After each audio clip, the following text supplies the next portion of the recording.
All right, diving in. Welcome to the deep dive, everybody. And today, based on what you sent our way, we're tackling Simon Sinek's Leaders Eat Last. Yeah. And our mission, I think, is to really dig into why some organizations, they don't just survive, they actually build something special that lasts, while others just kind of flounder. Right. And the big idea, at least from what I'm seeing in Sinek's work, is it's all about leadership, Mm-hmm. but more specifically, the well-being of everyone in the organization. Yeah. We're going to unpack why actually taking care of your team is not just some nice extra, but like the foundation of lasting success. Exactly. And this applies whether you're, I don't know, leading a platoon or running a startup. Yeah, absolutely. And it's interesting because, when I was looking at the stuff you sent over, it really challenges that traditional image of the good leader. Right. We think about skills, experience, being really good at what you do. But Sinek's saying those are just pieces of the puzzle. It's that genuine care for your people, for your team, that's the real bedrock. Yeah, I see that. It's not just about what you produce. It's about the people who are producing it. Totally. And speaking of putting people first, you shared that story about Captain Mike Drowley, Johnny Bravo. Yeah. That was powerful. I mean, talk about a high-pressure situation and deep in Afghanistan. Intense. He makes the split-second decision to put his own helicopter directly in the line of fire to protect troops on the ground. It's incredible. And what gets me is this wasn't about some medal, some recognition, right? Yeah. Purely about saving the lives of his men. Exactly. Putting their well-being above his own. Exactly. It perfectly captures that whole idea we're exploring here. Yeah. The leader who truly, deeply cares. And the result is just so impactful, right? 22 men get to go home, no American casualties. You can't argue with that. Absolutely.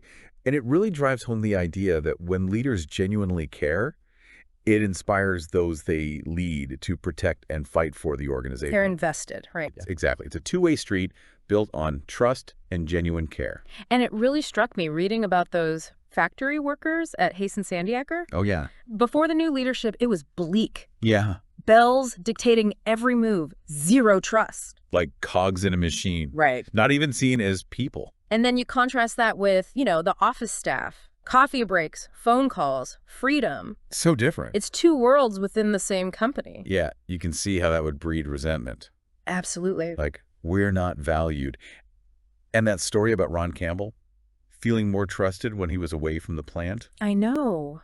It's telling. it says a lot about the atmosphere they were working in. And the best part is, the new leadership, they actually listened. That's key, right? And what happened? Transformation. Same work, but the motivation changed completely. Night and day. From just punching the clock to real pride in their work, working for each other, not just for some boss. It shows how vital respect and feeling valued are. 100%. And it makes you think, right? If you treat different levels of employees so differently, it just erodes trust and kills productivity. Makes sense, right? If people feel like they're on the lower tier, why would they give their all? Exactly. And this is all tied into that circle of safety concept Sinek talks about. Oh, yeah, that feeling of security, knowing you're valued and protected. It's crucial. Right. Where everyone feels safe to speak their mind, to take risks, to bring up issues before they become huge problems. Exactly. And when leaders create that environment, it's like everything just flows. Communication is better, innovation happens organically, and the whole organization benefits. And it's important to remember that everyone needs to feel that safety, not just the lower ranks. Right, even the leaders. Leaders, too. Even they need that support and that feeling of being valued. Makes sense. It can't be a one-way street. Right. It's a shared responsibility. Everyone needs to feel like they're in this together. Now, one thing that I found so fascinating and maybe a little geeky was the whole biological side of this. Oh, yeah, the brain chemistry stuff. We're not just talking about good vibes. This is hardwired into us. It is. We evolved to cooperate. Being part of a group, a tribe, that's how we survived. So it makes sense that certain chemicals like serotonin are tied into this whole leadership thing. Absolutely. Serotonin is often called the leadership chemical.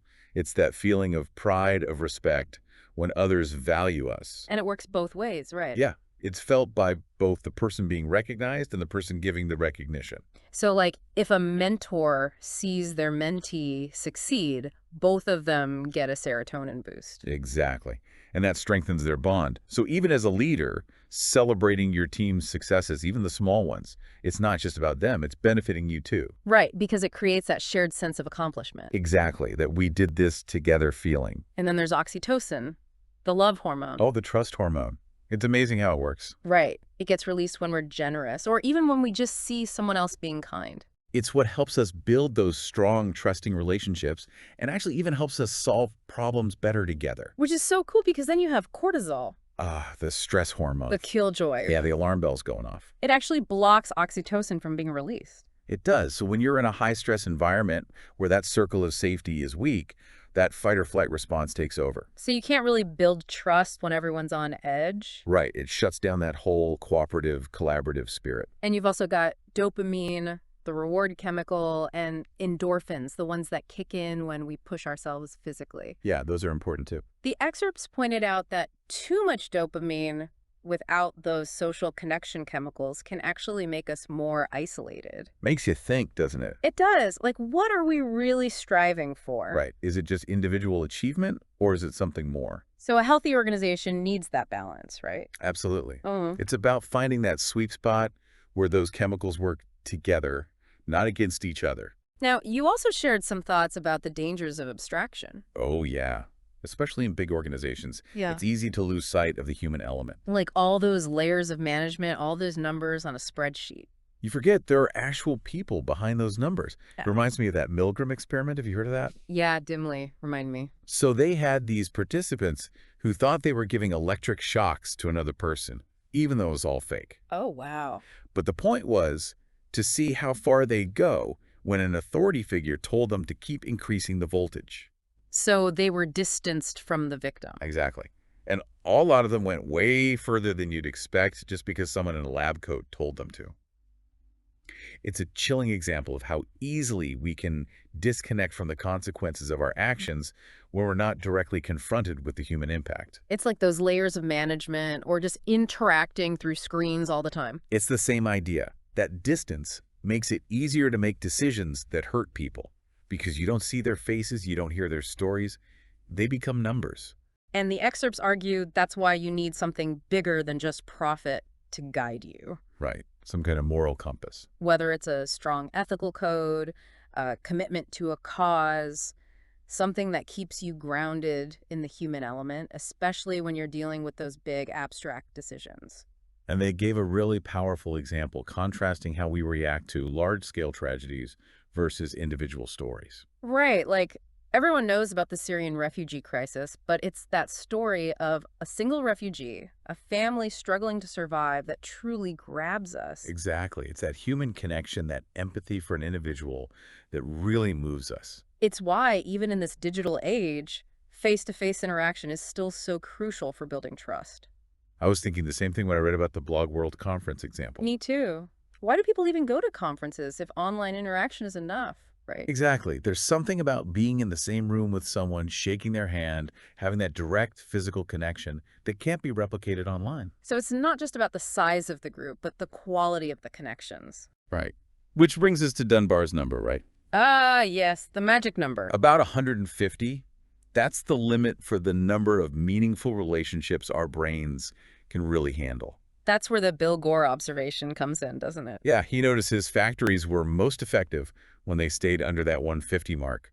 Professor Dunbar's research backs that up too. It's like there's a biological limit on our ability to truly know and connect with people. Which means that as organizations grow, the role of those mid-level leaders, they become so much more crucial. Right, because they're the ones who maintain those personal connections, that trust, across the different groups. Exactly. They bridge the gap, ensuring that circle of safety extends throughout the whole organization. And that's tied to how we experience work, too. Oh yeah, how engaged we feel. The excerpts you sent, the fundraising example, remember, those who actually met the scholarship recipients, they were way more motivated than those just looking at spreadsheets. It's a powerful example of how seeing the real-world impact of our efforts, the human connection, it makes all the difference. Makes you think about your own work, doesn't it? Like, am I just churning out reports or am I making a real difference in someone's life?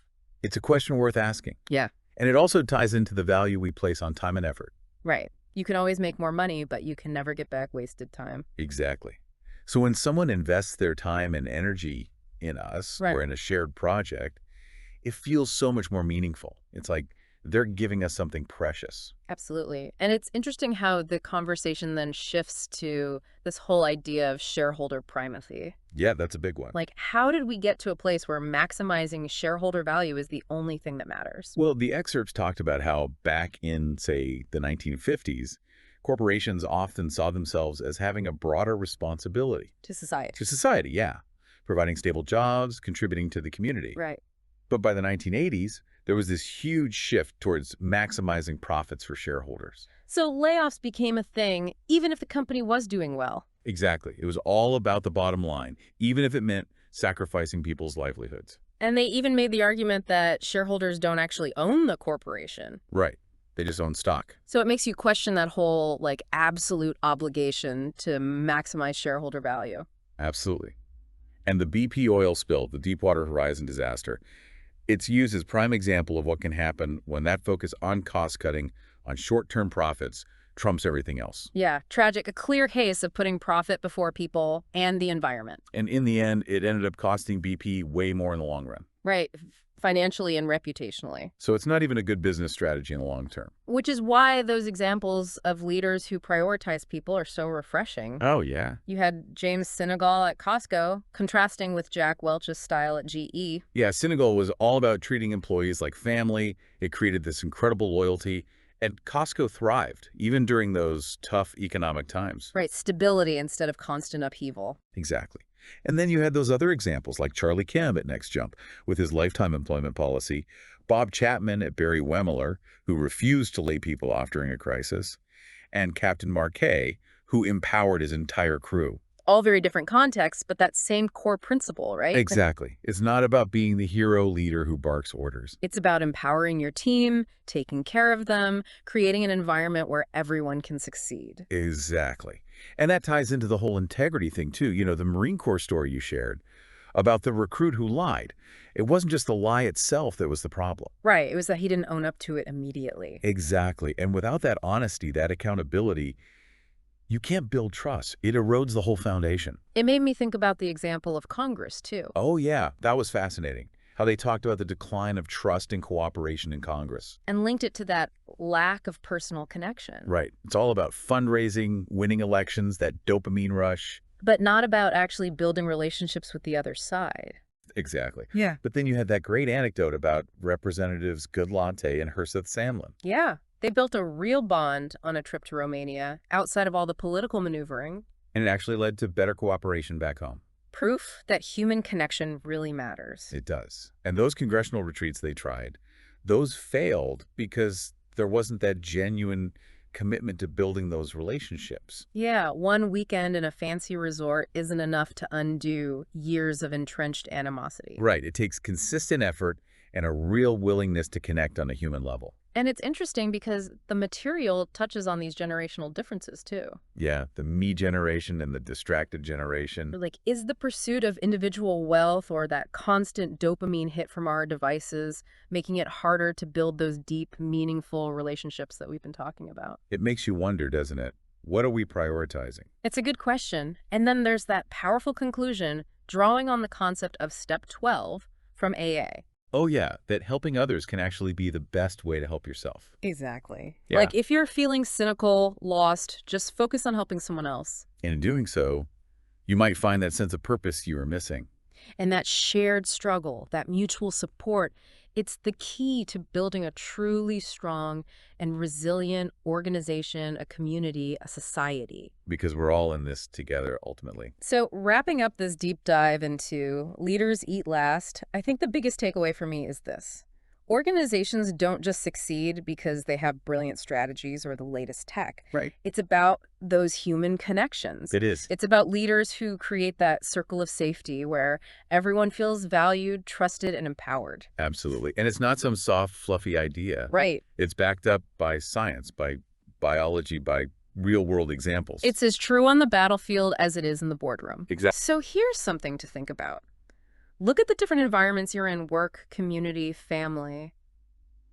Do you see that circle of safety?